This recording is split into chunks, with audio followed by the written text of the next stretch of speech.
விராலிமலை தொகுதி அதிமுக எம்எல்ஏ விஜயபாஸ்கர் மக்கள் நல்வாழ்வுத்துறை அமைச்சராக நியமிக்கப்பட்டுள்ளார். வெள்ளியன்று அவர் பதவியேற்கிறார்.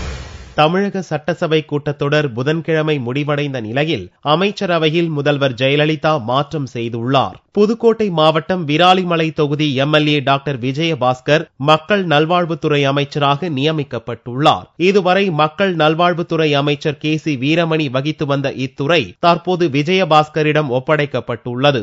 உயர்கல்வித்துறை அமைச்சர் பழனியப்பன் கூடுதலாக கவனித்து வந்த பள்ளிக் கல்வித்துறை தற்போது அமைச்சர் KC வீரமணியிடம் ஒப்படைக்கப்பட்டுள்ளது. பள்ளி கல்வி, இளைஞர் நலன், விளையாட்டுத்துறை அமைச்சராக இனி வீரமணி பதவி வகிப்பார். அமைச்சர் பழனியப்பன் இனி உயர்கல்வித்துறை அமைச்சராக மட்டுமே பொறுப்பு வகிப்பார். முதல்வர் ஜெயலலிதாவின் பரிந்துரையை ஏற்று இதற்கான உத்தரவை கவர்னர் ரோசையா பிறப்பித்துள்ளதாக ராஜ்பவன் செய்திக்குறிப்பில் தெரிவிக்கப்பட்டுள்ளது. புதிய அமைச்சராக நியமிக்கப்பட்டுள்ள விஜயபாஸ்கர் நவம்பர் 1 வெள்ளிக்கிழமை அன்று பதவியேற்க இருப்பதாகவும் அதில் தெரிவிக்கப்பட்டுள்ளது.